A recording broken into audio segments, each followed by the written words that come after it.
Social மீடியாவில் பார்த்தீங்கன்னா ஒரு வட மாநில இளைஞரை ட்ரெயினில் வச்சு ஒரு 5 பசங்க கஞ்சா போதையில் அருவா வச்சே வெட்டி இது பண்ணுறத வந்து நீங்கள் வீடியோ பார்த்துருப்பீங்க.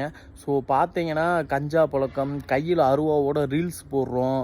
சில பேரில் வேட்டையாடி இந்த உடும்பு முயலெல்லாம் பிடிச்சி வீடியோவே போடுறாங்க. ஸோ கவர்மெண்ட்டு இதை பார்க்குதா பார்க்கலையா, இவங்களுக்கு தெரிஞ்சு பண்ணுறாங்களா தெரியாமல் பண்ணுறாங்களா, சரி அதை விடுங்க, அந்த டாப்பிக்கு கூட கவர்மெண்ட் பார்த்துக்குறோம். ரெண்டாவது விஷயம், நான் அதில் கமெண்டில் பார்க்குறேன், ஒருத்தன் போட்டிருக்கான், வடக்கன்ஸுக்கு இது தேவை. ஃபஸ்ட்டு இந்த வடக்கன்ஸுன்னு சொல்லாத, காதை சேர்ந்து அப்பிடுவேன். என்னன்னா, வி ஆர் ஆல் இண்டியன்ஸ், நம்ம எல்லாருமே இந்தியர்கள். சும்மா இவனை வடக்கன்ஸ், இவனை தெக்கன்ஸ், இது என்னடா பேச்சு இது? அவங்க கட்சிக்காரவங்க அவங்க பொழுது போகாமல் 2 கட்சியும் பேசுது அப்படின்னா, நீங்களும் இந்த வடக்கன்ஸ்ன்றீங்களே. 70-80 காலகட்டங்களில் பார்த்தீங்கன்னா தமிழ்நாட்டில் மிகப்பெரிய பஞ்சம். நம்ம தமிழர்கள் சாப்பாடு இல்லாமல் ரேஷன் கடையில் கப்ப மாவு போட்டாங்க.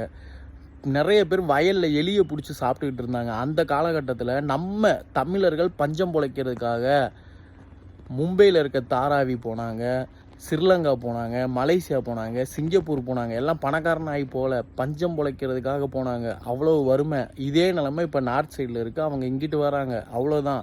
வரலாறு வந்து ரிப்பீட் ஆக தான் செய்யும். நம்ம எல்லாம் இந்தியர்கள் அப்படின்ற ஒரு ஒற்றுமையோடு இருக்கணும். ஒரு இந்திய குடிமகன் இந்தியாவில் இருக்க எந்த ஒரு இடத்துலையும் தொழில் பண்ணலாம், தங்கலாம், வசிக்கலாம். இதுதான் இந்திய குடியுரிமை சட்டம் சொல்லுது.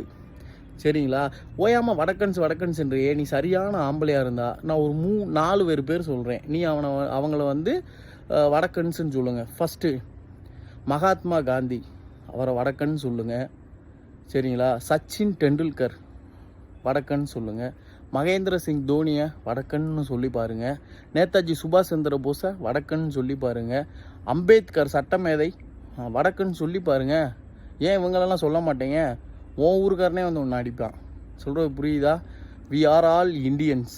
வடக்கன்ஸ்ன்னு சொல்லி சாதி சண்டை, மத சண்டை, மாநில சண்டையெல்லாம் போட வைக்காதீங்க. வேலையை பாருங்கள்.